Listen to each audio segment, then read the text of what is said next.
कोई भी सरकार ने हमारा दशहरा मनाना यहाँ नहीं रोका। योगी जी के मुख्यमंत्री बनाने के बाद उन्होंने इस मंदिर को छावनी बना के हमें दशहरा नहीं मनाने दिया। मुसलमानों के सारे जुलूस ऐसे ही निकलते हैं, उनके सारे त्यौहार अच्छी तरह मनाए जाते हैं, हमारे त्योहारों पर प्रतिबंध है। हो चुके हिंदुओं के सारे त्यौहार, अब बहुत मुश्किल है हिंदुओं के त्योहारों का होना।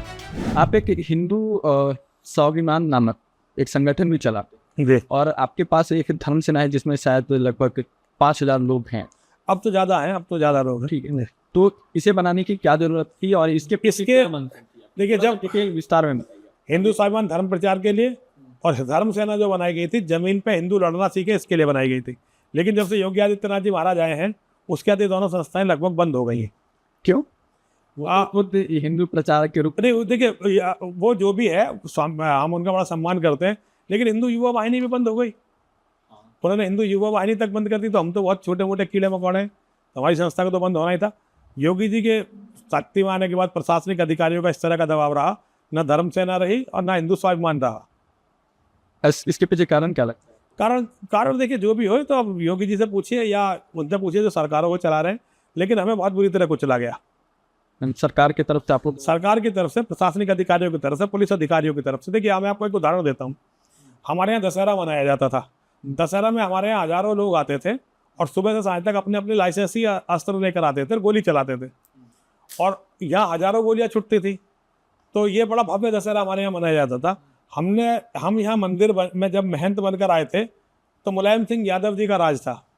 उसके बाद राज आया मायावती का, बहन मायावती का। उसके बाद राज आया अखिलेश यादव जी का। अखिलेश यादव जी के बाद राज आया योगी आदित्यनाथ जी महाराज का। कोई भी सरकार ने हमारा दशहरा मनाना यहाँ नहीं रोका। योगी जी के मुख्यमंत्री बनाने के बाद उन्होंने इस मंदिर को छावनी बना के हमें दशहरा नहीं मनाने दिया और उसका दशहरा हमारा कभी नहीं बना। अब ये तो योगी जी से पूछो भाई, ये मैं क्यों क्या बता सकता। ये थोड़ा सा आप एक नई जानकारी मेरे समझ से अभी आई मेरे पास। ये तो सबको जानते हैं, सबको जानते हैं। मेरे पास ये नहीं थी कि जिस तरह से योगी जी खुद को पेश करते हैं और पूरे भारत में जिस तरह की उनकी छवि है हिंदू के लिए, हिंदुत्व के लिए, और आप ये कह रहे हैं कि इस मंदिर में दशहरा नहीं मनाया दिया जाता है, उन्हीं नहीं मनाने दिया गया। यह बंद, ये परंपरा ही बंद कर दी। ये परंपरा यहाँ की जो आदिकालीन परंपरा थी वो योगी जी ने बंद कर दी। ये ऐसा नहीं कि मेरे महंत बनने के बाद यह परंपरा बनी, मुझसे बहुत पहले से ये परंपरा थी। हमारे महंत बनने के बाद ये बहुत बढ़ गई थी क्योंकि लोगों का एकदम जुड़ाव बहुत हुआ, पूरे देश से लोग आने लगे थे। लेकिन ये परंपरा हमसे बहुत प्राचीन थी, ये योगी जी ने बंद की। इतनी प्राचीन काली माँ का मंदिर है, वहाँ पे दुर्गा पूजा नहीं ना? ये दुर्गा पूजा तो होती है, दशहरे को जिस तरह से हम शस्त्र पूजन करते थे वो उस तरह से नहीं होता। शस्त्र पूजन परंपरा है, इसे रोकने का नहीं। देखिए, हिंदू परंपरा है, लेकिन हिंदू तो कमजोर है ना। तो जहाँ अधिकारियों का मन करता है वहाँ होने देते हैं, जहाँ अधिकारियों का मन नहीं होता वहाँ नहीं होने देते। मुसलमानों के सारे जुलूस ऐसे ही निकलते हैं, उनके सारे त्यौहार अच्छी तरह मनाए जाते हैं, हमारे त्योहारों पर प्रतिबंध है। हर तरह से प्रतिबंध है, धीरे धीरे सब रोका जा रहा है। ये तो जो भी थोड़ी बहुत अभी भी जो धरबर है वो केवल योगी जी के कारण है कि योगी जी है।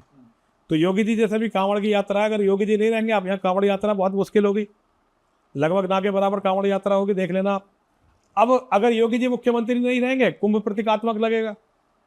हो चुके हिंदुओं के सारे त्यौहार, अब बहुत मुश्किल है हिंदुओं के त्योहारों का होना। योगी जी के रहते रहते ही हो रहे हैं, बस योगी जी के बाद बहुत मुश्किल होगा इनका होना। क्यों, ऐसा क्यों लगता है? मुझे ऐसा लगता है क्योंकि मुस्लिम आबादी जिस तरह से यहाँ बढ़ रही है और आबादी से ज़्यादा मुस्लिम प्रभाव जिस तरह से बढ़ रहा है, और हिंदू जिस तरह से विभक्त हुआ है, जिस तरह से जातियों में बटा है, जिस तरह से राजनीतिक दलों में बटा है, जिस तरह से संगठनों में बटा है, हिंदू के लिए आने वाले दिन बहुत बुरे हैं।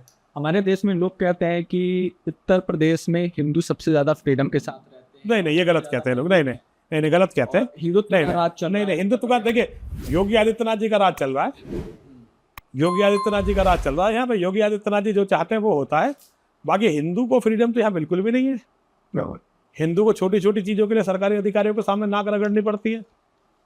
किसी को जागरण करना हो नाक रगड़नी पड़ती है। हिंदू को कोई फ्रीडम नहीं है। यहाँ पहले कोई नहीं था सिस्टम। अब सार्वजनिक जगह में आप देखिए, अब सड़कों पे कोई जागरण होता नहीं मिलेगा आपको, पार्कों में होता हुआ जागरण नहीं मिलेगा।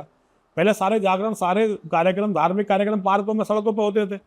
योगी जी के आने के बाद, योगी जी ने, मैं उसका विरोध नहीं कर रहा हूँ, लेकिन योगी जी के आने के बाद ये सब बंद हो गया। अब ये नहीं होता बिल्कुल भी। जब अखिलेश यादव की सरकार थी, कभी भी किसी तरह का दबाव हमारे पर नहीं था। हम अपनी तरफ से अपने त्यौहार मनाते थे, अपनी तरफ सारे कार्य करते थे। और जब से योगी जी की सरकार है, हमारा तो मंदिर से निकलना बंद कर दिया गया है। हम मंदिर से निकल ही नहीं पाते, कहीं जाने लगे हम जा नहीं सकते। तो हम तो जब से कैदी हैं एक तरह से, हम एक राजनीतिक कैदी हैं जो राजनीति नहीं करता, कि ऐसा राजनीति कैदी जो राजनीति करता ही नहीं है लेकिन राजनीति का कैदी है। हमें अभी कहीं आंदोलन के लिए जाना पड़ा, लगता है कि कर लिए रहते तो थोड़ा जीवन आसान। नहीं, हमारा इंटरेस्ट नहीं राजनीति में। हमें अपने धर्म के लिए लड़ना, धर्म के लिए मरना है। हमारा राजनीति में कोई इंटरेस्ट नहीं है। हम ना किसी के साथ है ना किसी के विरोधी हैं। थोड़ा बहुत पसंद करते हैं तो योगी जी को पसंद करते हैं, लेकिन वो भी सारा नहीं। ऐसा नहीं कि हम योगी जी की कुछ बातें अच्छी लगती हैं, बाकी नेताओं के मुकाबले वो अधिक धार्मिक है, लेकिन ऐसा नहीं है कि हम ठीक है वो अपना काम करते हैं, हम अपना काम कर रहे हैं। मेरा राजनीति में कोई इंटरेस्ट नहीं है। जो अच्छा कहेगा मैं उसे अच्छा कहूँगा, जो बुरा कहेगा उसे बुरा कहूँगा। योगी जी हैं तो अभी ठीक है, अगर अखिलेश यादव आते हैं तो हम उनसे लड़ते रहेंगे। हम पहले भी अखिलेश यादव से लड़ते हुए कई बार जेल गए हैं, हम मुलायम सिंह से लड़ते हुए कई बार जेल गए हैं, हम मायावती से लड़ते हुए कई बार जेल गए हैं, और हम सबसे लड़ते हुए जेल जाते हैं, मरने को तैयार बैठे हुए।